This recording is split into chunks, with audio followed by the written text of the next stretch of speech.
Good morning, good afternoon, and good evening to those small business owners that are tuning in to watch and hear this presentation.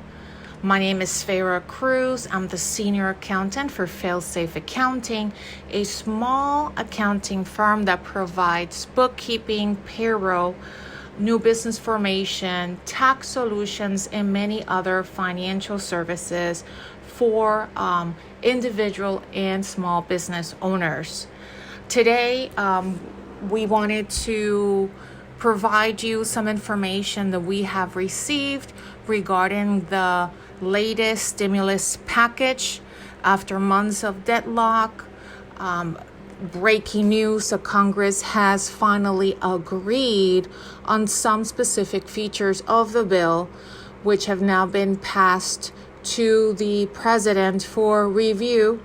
We will be sharing throughout this presentation what's currently the status of that bill, but specific features on the Paycheck Protection Program, EIDL, advances, what we know about this bill, what we still do not know, and some additional information for you to consider. We wanted to give a specific description about the Payroll Protection Plan, also known as PPP. Some business owners have already taken advantage of this program, others have not, and still have an unclear understanding of what the program is. The Payroll Protection Plan is an SBA loan that does help businesses keep their workforce employed during the coronavirus crisis. The intention of this program was for small businesses to be able to retain their employees for a specific amount of time instead of having them become unemployed. So this is supposed to provide a loan for funds of approximately 2.5 times the monthly payroll amount of a small business. It is a loan. It does have an interest rate of 1%. Loans that were issued prior to June 5th do have maturity of 2 years. So in other words, it would have to be repaid back in a 2-year period. Loans that were issued after June 5th have a maturity period of 5 years. So any loans that were requested after June 5th do have a longer period of repayment. First-time PPP loan payments will be deferred for borrowers who do apply for forgiveness until the SBA remits the borrower's loan forgiveness amounts to the lender. If a borrower does not apply for loan forgiveness, payments are deferred 10 months after the end of the cover period for the borrower's loan forgiveness, either 8 weeks or 24 weeks.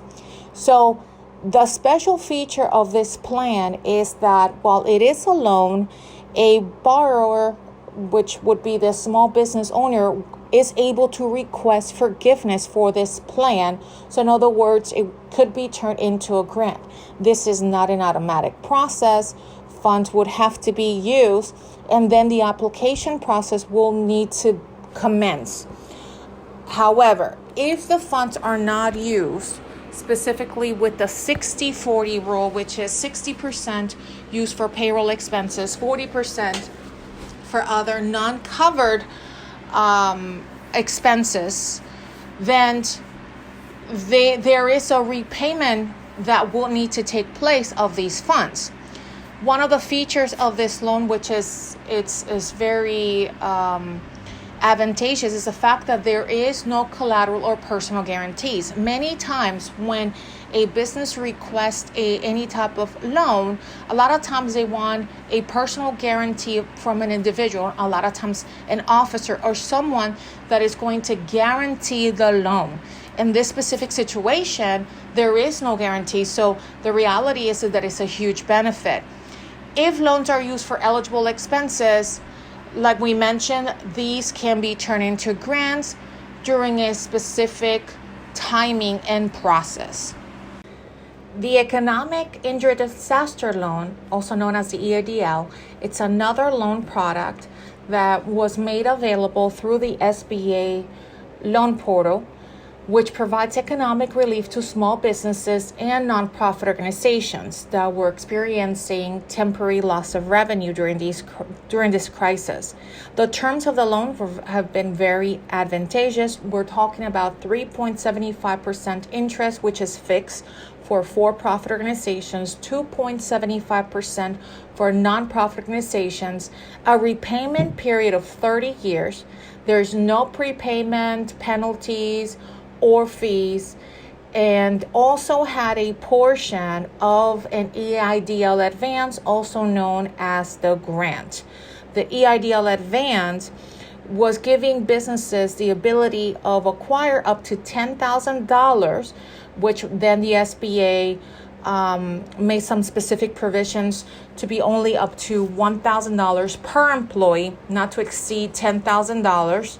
And this amount was made available even if the loan had been denied. However, the EIDL advance grant was one of the first things that was depleted, so many individuals, many businesses were not able to take advantage of this product. What do we know about this bill regarding the PPP plan? So first of all, we discussed the fact that it is a $900 billion plan. About $284.5 billion have been set aside and been authorized for PPP funds. Any business that did not take advantage of this loan program, which can be very well forgiven, it will be able and eligible to partake in this second round. So if you're a business that was thinking about it and unfortunately did not make your decision soon enough before the funds were depleted or the opportunity was no longer available, this would be the time for you to take advantage of it. Second time PPP borrowers are eligible. In other words, if your business was able to receive an amount the first time around, with this second round, you are able to partake. So yes, you are eligible to receive another set of funds. However, there are some additional eligibility requirements that do include that we would have to present how there has been a reduction of revenue of approximately 25% for at least one of the quarters in 2020 compared to the same quarter in 2019. So there will be a review of the financial statements for years 2019 and also for 2020. Regarding this bill, we discussed that there has been a 60%, 40% rule that still applies. So at least 60% does have to be used for payroll expenses. There's still a 40% that can be used for what's considered non-payroll costs, and there's been additional expenses that have been included in the 40%, which does include even accounting costs. So that's huge. That's a huge benefit. The cover period has now been extended through March 31st, 2021. The timing for the funds still remains anywhere from the 8 to 24 weeks. However, the covered period has only been extended through March 31st. So many people may very well ask, well, Farah, we're talking about only about 13 weeks in the first quarter of 2021. But yes, if the covered period is only extended through March 31st, even if they're saying that you can extend the use of 24 weeks, we need to make sure that the monies are used within the covered period. We also know that the maximum loan amounts of the PPP have remained to be up to $2 million.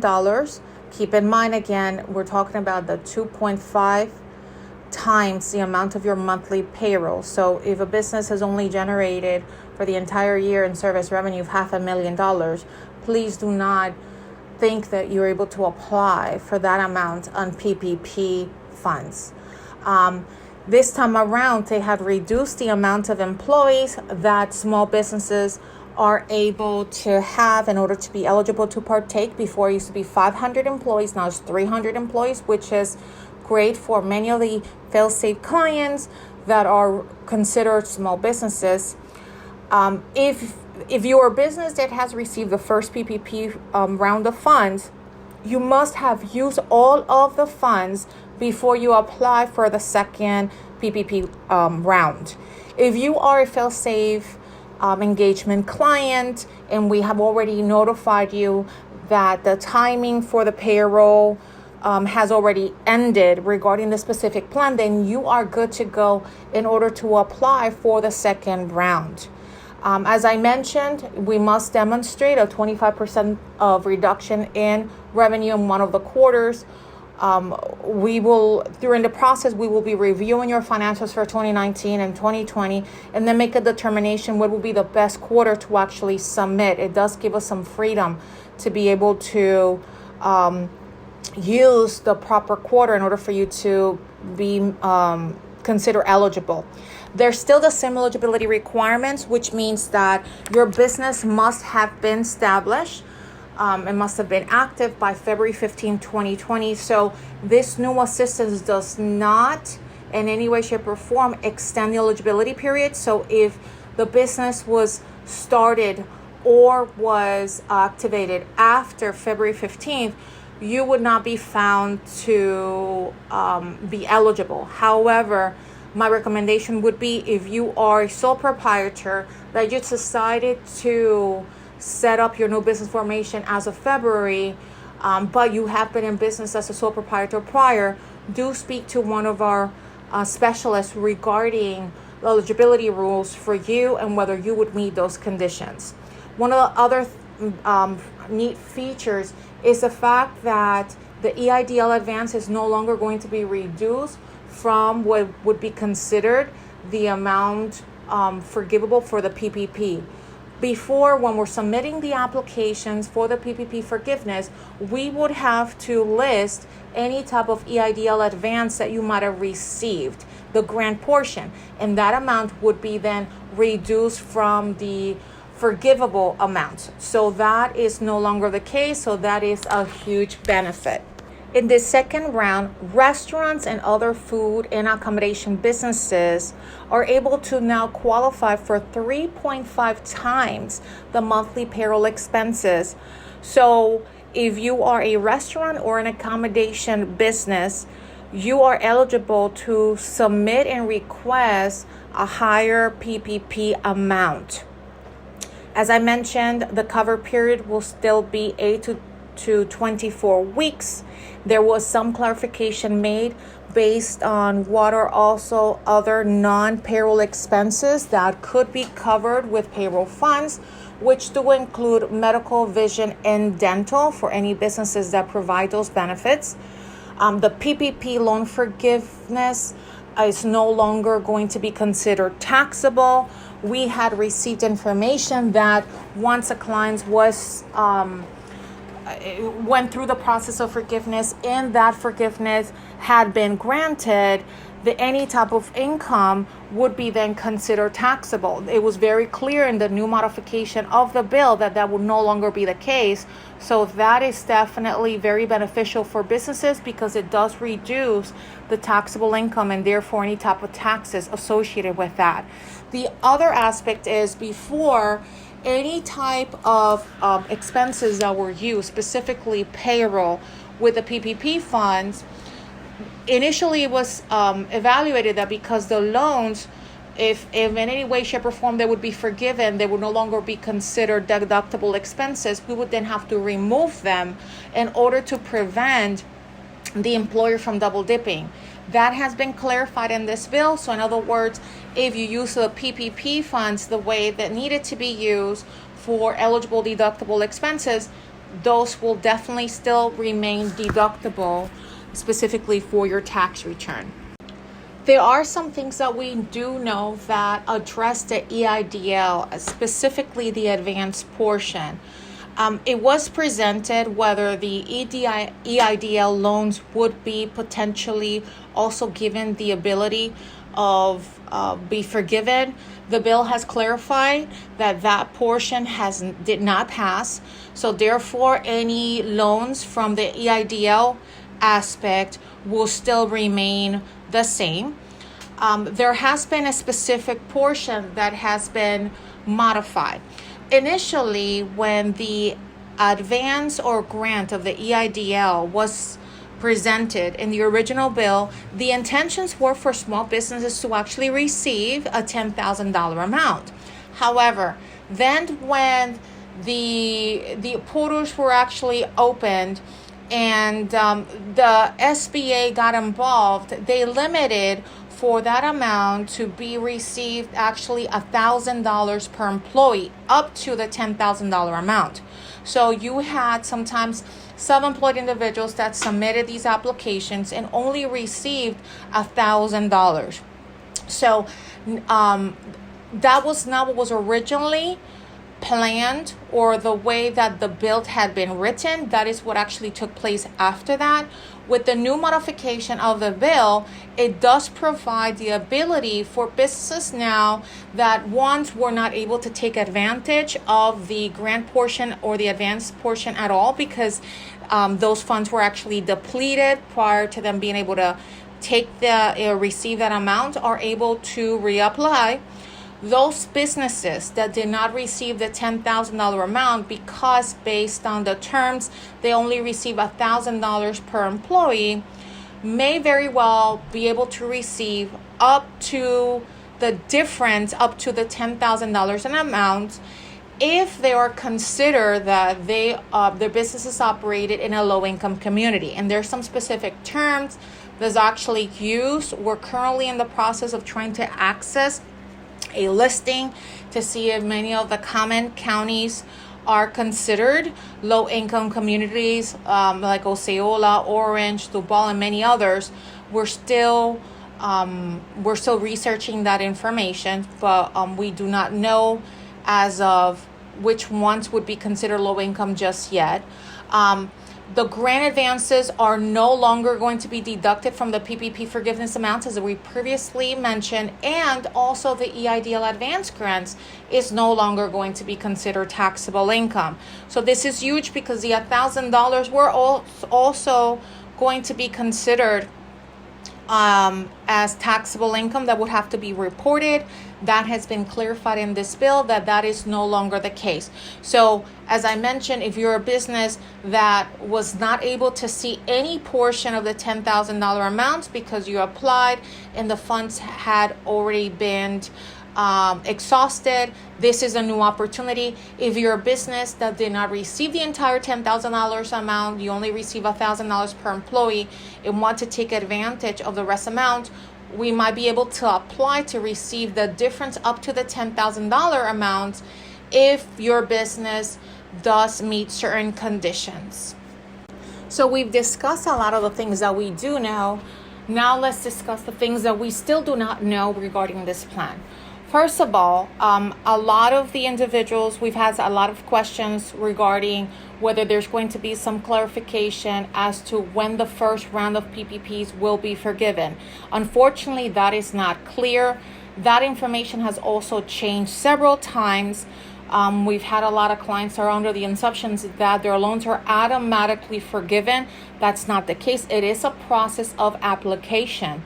And unfortunately, the lender has to be ready to be able to receive the application, and then the SBA would then process the forgiveness. We've only seen that about 50% of the lenders have opened their portals for forgiveness. So therefore, the fact is, it is a separate process. It does take time, and also we don't know how much time it would actually take them to finalize the process for forgiveness, which comes to the next question. Will you first need to have the first PPP amount forgiven before you are reapplying for the second round? My recommendation to you as a business is you do not wait until you receive the first forgiveness confirmation before you reapply. If you do that, you might be left without the ability of taking advantage of the second round of funds, because they might very well be depleted. So my recommendation is the fact that you do not wait. Another question could very well be whether both PPP loans are going to be able to be somehow combined and ask for forgiveness at one time. There is no information as of yet if that will be able to be done. We are still under the assumption that they're going to be considered two separate processes, since these will also cover two specific coverage periods. So we believe that the processes are going to have to be done separately. The other questions we've received is in regards to how much time our reconsiderations of the EIDL take. So your business might have applied for a loan, you might have been granted the loan, or you might have very well been denied, even though after you were given an offer. If that is the case, we were made aware of your wishing of reconsideration. We submit a reconsideration using financials, tax returns, and a specific request that states the reason why we feel that your request should be reconsidered. Normally, that process is supposed to take anywhere from 10 to 45 days. Please be aware, we've seen in certain situations that the 45-day periods have been extended. And unfortunately, the new bill does not make any type of mention in regards to any timing for reconsiderations. Will there be any additional modifications to the bill before it becomes effective? We do not know, most likely. So the way it works is this bill has not become law yet. Remember, Congress needed to first come to an agreement. They had not been in agreement for months. They finally came to an agreement. Then they vote on it in order to get that approved. Then they sent it over to the president for signature. The plan was presented to Trump. Trump's current position, he sent it back to Congress in order to make some additional modifications. The reason for that is because part of the bill does provide some guidance in regards to the amount that individuals would be receiving, which is a $600 stimulus. His recommendation is for that amount to be increased to a minimum of $2,000 per individual. He's asking for certain portions of the bill to be reconsidered. There's a portion of the bill that discusses some additional financial assistance is actually being received for foreign countries. He wants that modified, and he wants that amount of money to be used in order to increase the individual payment amounts. So if that is the only portion of the bill that is modified, then the other aspects of the PPP and EIDL grant will remain the same. If in fact they make significant modifications to the money that's actually going to be sent to provide foreign assistance, and is actually used to not only enhance the individual aspects but also the PPP or EIDL advance grants, we could potentially even see even a greater amount or a greater benefit. But as of right now, this is as good as it gets. We do not know when the PPP-EIDL portals will be reopened. We're just telling our clients, hey, if this is something that interests you, please make sure you let us know immediately if you want us to provide you assistance, because we want to make sure that we act fast. We do not know when the portals will close. We just know the end of the coverage period. So we're telling our clients, let's take action. Will county still offer more grants to small businesses as a result of this bill? We do not know. It might very well be that that's the case. Currently, the counties of Orange County and Polk County have, even though applications have been submitted, a lot of the applications were not funded. The only current county that we know that has not only modified some of its restrictions, actually Osceola County. So if your business located in Osceola County, you have a business tax receipt in place, or even you don't know how to get one, please contact us. We can assist you with that process. We're talking about grants, which means it's not loans, minimum of $5,000. Some business can receive up to $20,000 based on specific conditions. Some businesses may very well ask, hey, is my business in a low-income community? As I mentioned before, we're trying to get some more information because it is based on IRS guidelines of what is actually considered low-income community, but we are researching that, and once we do research and we find that information, we will make that information available to you. We wanted to share with you that Failsafe has established a special team that will be working only with PPPs, EIDLs, and small business assistance. The reason for this is because we want to ensure that small businesses do have access to this financial assistance when they need it the most. So there's going to be a special group, even though we're going through tax season very shortly, there's going to be a specific group that's going to be only focused on this and ensuring that they're going through the application process for the small businesses that need our assistance. In regards to priority, I always mention this. If you are a Failsafe engagement client, you have priority. The reality is that the clients that we provide support and assistance throughout the year on a monthly basis, the reality is that you guys are priorities. We're still offering our assistance to many other businesses that you might very well know. So if you know any other business that can benefit from this assistance, please do refer them to us. We really do appreciate that referral. We want to be able to assist as many businesses as possible. With this round, it's going to be very important that annual reports, financial statements, payroll records, and many other information is accurate and complete. We know of several clients that unfortunately were not considered for funds the first time around because there was too many discrepancies. With that in mind, my suggestion would be, now the annual report portal will be open to submit changes. Do not make any changes as of yet.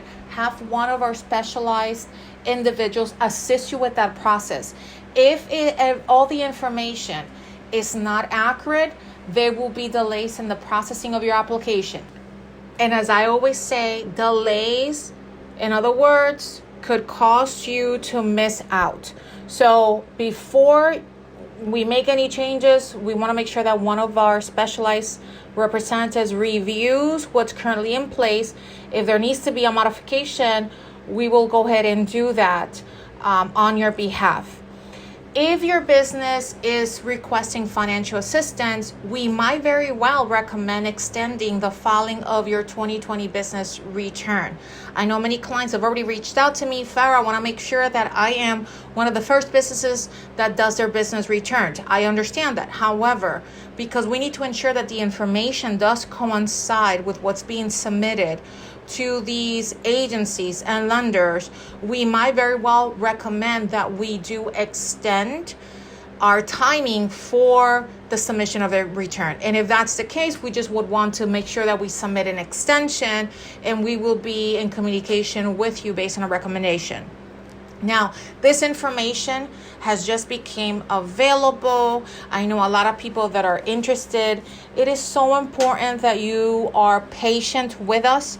We're here to provide you the support that you need, but sometimes you might very well ask for additional questions that we might need to further research. And if that's the case, we ask that you are patient with us, not only for the application of the new round, but also throughout the PPP loan forgiveness process, which we know that has been quite extended since there has been a lot of modifications from what it was first communicated.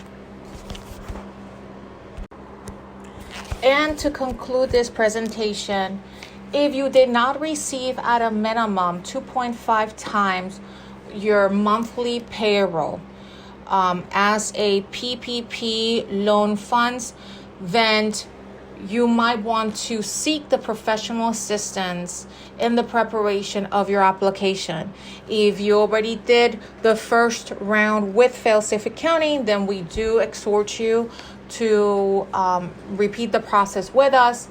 If you're interested in having us assist you with this process, then do contact us and make us aware of your interests, whether it's for the PPP or the EIDL Advance or both. You can do that by communicating your interest through the WhatsApp phone number 321-830-6177. Please keep in mind this is only for WhatsApp messages.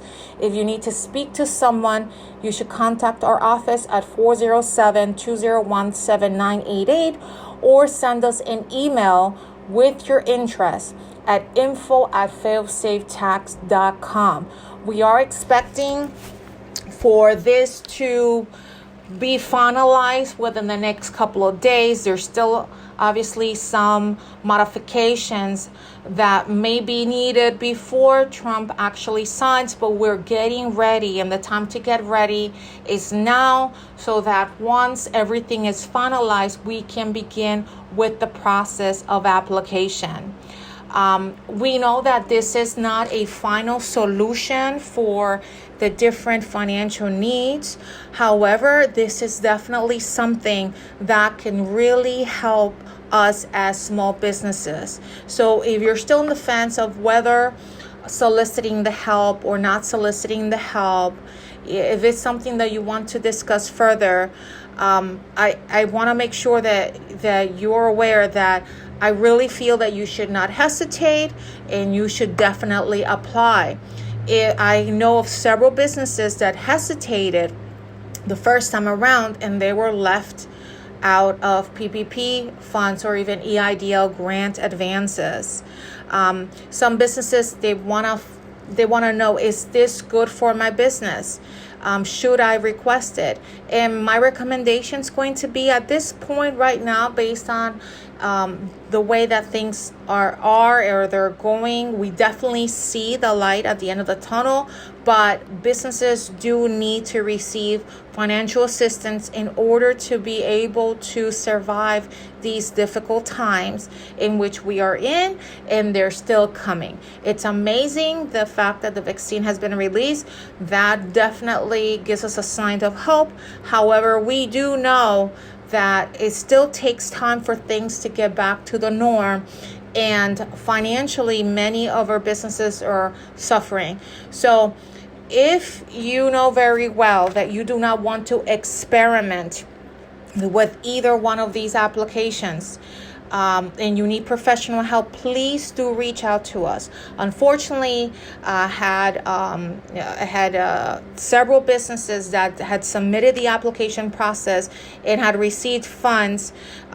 Some of them were actually franchise owners, and then they contacted us because they had heard that their agents had received even 5 times the amount that they had received. So if you really don't know what you're doing, contact us. Let us know of your interest. If you need assistance, we will pair you up with specialized agents that can help you with the process. We hope that you have an amazing holidays. We do hope that this does provide some form of peace of mind. Remember, at the end of all, God is in control. We will get through this. Your business, your families, you are in our thoughts and in our prayers, and together we will continue and we will get through this. If there's anything else that we can do, please do contact us. We hope you and your family stay safe and healthy. Happy holidays from the Failsafe Accounting family to yours. We love you, and we will remain in touch and keep you updated of any additional information as we receive it. Have a good one.